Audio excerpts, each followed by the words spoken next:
This is Fergus Hodgson, broadcasting from Fort Lauderdale, Florida, with the PanAmerican Post, and it's my privilege today to be speaking with Zack Caceres. He is with the Startup Cities Institute, the Chief Information Officer, based in Guatemala City at the Universidad Francisco Marroquin. Thanks so much for coming on across the Americas. Thanks for having me, Fergus. Right, and I will say I was privileged to attend your event just a week or two back now, Startup Cities Weekend, where you explored this idea. But before we examine your latest event, which you could say was a springboard for your the new rebranding or the Startup Cities Institute, what is this Startup Cities idea, which I will say we're very curious at here at the PanAmerican Post and are going to be exploring more? What is the idea that people should take away from it or understand? The basic idea of startup cities is using startup jurisdictions or startup communities to pilot political and economic reforms in countries that need them. So put more concretely, one of the big problems in the developing world, in a country like Guatemala, let's say, is that the legal system basically doesn't work for the majority of the population. The legal system is very closed off, and it functions mostly for currently existing businesses, people that are politically well connected. And this is why, for example, you have giant portions of the economy and the population that work in what's called the informal economy. And these are people who, they sell pirated DVDs at a gas station, or they sell fruit at a speed bump on some highway. Or this is as much as 80 or 90% of the employment of many developing nations is in the informal economy. So you have this massive legal breakdown. What startup cities are trying to do is to create new jurisdictions under the umbrella of the nation, of the reforming nation, that pilot an alternative legal system in a small area. And when there's a new legal system, our hope is that people can now start to opt into the new system and out of the old system being the currently existing national economy. What this does is it actually starts to democratize access to things like higher quality law and governance, which is what so many people are so desperately in need of in a developing country. Right. And what role does the Startup Cities Institute play in this process? I mean, you're an educational group. Do you get involved with lobbying? Do you want to and you are associated with University of Francisco Marroquin. What is your status?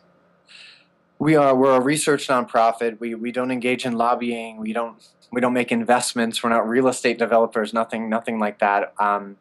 What we do is we are trying to develop this idea and to understand all of its implications, the best counter arguments against it, and also to connect people who are in a position to actually do something in their host countries with the resources and the inspiration and the network and everything to be effective and responsible reformers. It's a very big project, and one of the things that we're trying to do is to make sure that people don't just start bumbling into it without understanding a little bit about the ideas. Right, and you held an event, second one previously with the Free Cities Institute, but you held another event, the Startup Cities Weekend, just over a week ago. And there you basically brought together people who are interested in this idea and are seeking to take it from the idea stage to actually implementation, overcoming, you might say, political hurdles and then implementation hurdles. Do you want to tell the listeners or audience how many people came to this event? How many actual viable projects are in the works, and what is the likelihood in terms of a time frame of any of these startup cities coming into existence? Well, let's see. There's a lot there. The event was it was run very similar to a sort of a startup weekend. Some people might be familiar with that format. We were trying to move away from the traditional academic format where what happens is a bunch of people show up. They sit in chairs and someone talks to them all weekend about why their idea is great. What we wanted to do was get concrete projects together and then refine them through a sort of a continuous collaborative process with all the participants until people at the end would have an actionable prototype at the end of the process, so they could go back to their home country and actually begin working on what they had brought to the event. There were about 35 people that came. They came from all over the world: UK, Brazil, Mexico, Panama, Honduras, United States, all kinds of places. And we limited the number of projects that were at the event to six stations. We thought it would be a good balance, and all six of those stations developed something that was at least significantly more concrete than what they came with. I would say of those projects, there were probably four that were sort of real, actionable startup cities kinds of projects, and the other two were more collaboration around ideas that are in the constellation of ideas around startup cities, about how to, understanding them and how they might support a project. As far as time frame, it's very, very hard for me to say, but I would say that our experience, and certainly my experience, has been that things have moved far faster than anyone has anticipated or been prepared for. This was something you mentioned 2 years ago, an event. Yes. That was an event. It was a very successful event, but it was very small, and it was also extremely theoretical and extremely speculative. Very, very, very much. Guys in front of PowerPoints and chalkboards talking about, is it possible to create startup jurisdictions to allow for major reforms? And in 2 years, it's moved from that to now you have all these people showing up saying, oh, great, let's talk about how I'm going to do this in my home country. And this is I have this connection here, and this is what the budget would be, and this is what our model would be, and everything. So it's moved very, very quickly. And so I would say, I can't give you an exact date for what the time frame would be, but it's a lot sooner than you might think given the scale of this project. Right. And I will say that too, that I've watched a lot of the videos from the Roatan conference from a couple of years ago, and things have moved a long way, particularly actually into the, you can see, application phase. And there are two challenges that come up. One is, you could say, overcoming political opponents. And then perhaps the even more difficult challenge is actually making these a success.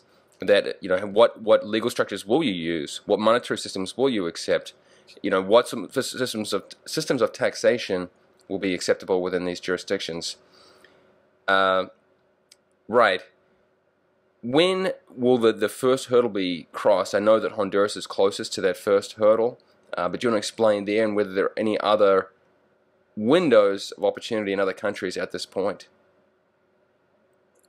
Yes, and Honduras has sort of is the furthest along towards going in this kind of direction, and that's in large part just because they very consciously had this idea in mind. There were some people in the government who were extremely forward-looking, and they realized that within Congress, and that sort of they were also part of the problem holding back the country, and that legislating one thing after another forever, trying to fix this very dire situation, was going to be very hard. So they passed a series of reforms that would allow for something quite like startup cities to form. In Honduras, they're calling them model cities, or ZEDs, which is roughly translated like development in employment zones in Spanish. Sure.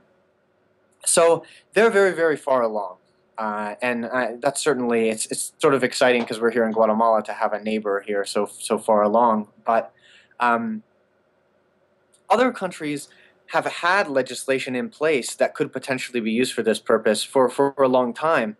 A lot of countries, for instance, already have free zones, and it really depends on the country. It can get very complicated for what it takes to get free zone designation. Right? But a lot of countries already have that kind of stuff in place. And in principle, startup cities are very similar to free zones, except they also include a legal element, which is a more autonomous commercial law system. And free zones, of course, have a mixed history, mostly because they're usually focused just on economic policy, like there'll be tax breaks or something like that.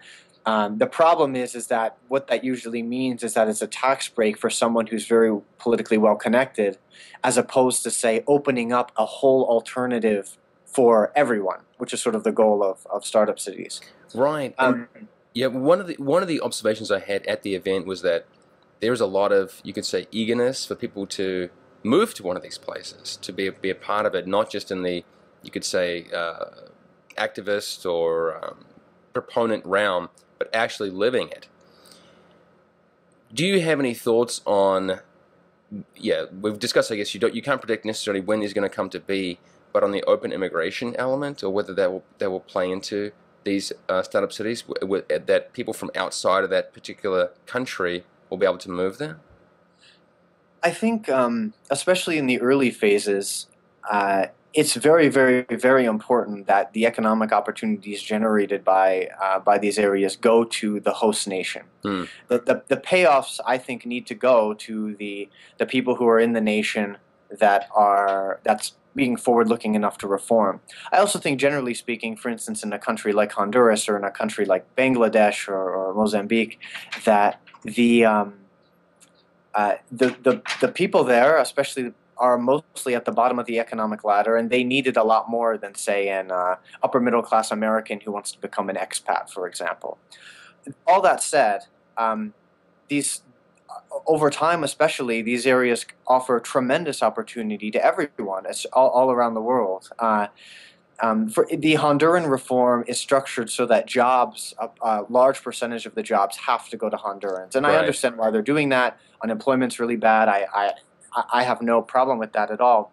And I think over time, if this idea catches on and more countries begin to use it, I think you will see a lot of opportunities for people who are not, say, from Bangladesh or from Mozambique or whatever country might do this, to move there and take part in the same way that a lot of expatriates have moved to, say, Singapore or Hong Kong to take advantage of the institutions there. Right, and yes, there's an investor side too. Not only moving there, you can invest in these areas, or would be able to.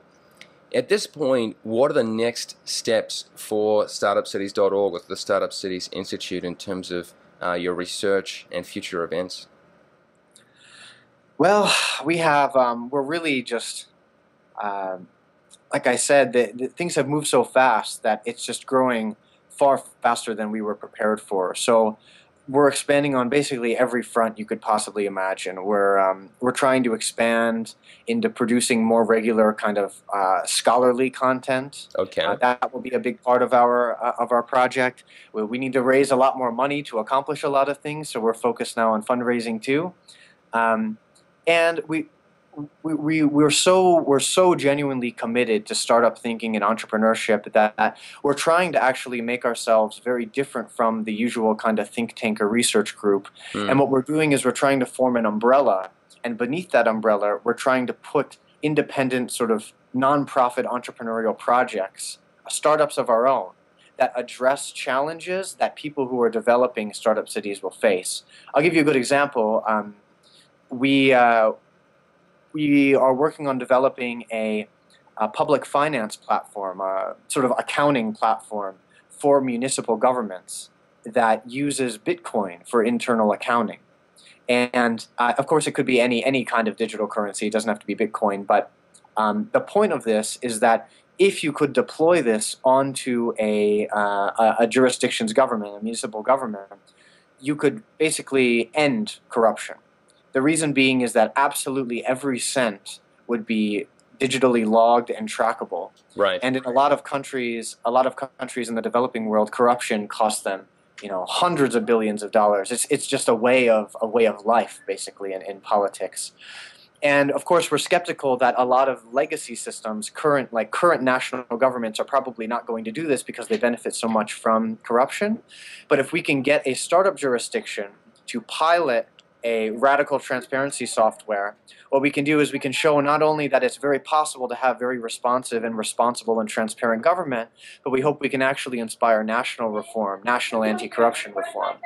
Right. So that's one of our projects that we're launching soon. We have several other ones that I can't quite announce just yet. Sure. But there are several other ones in the pipe that are along those lines.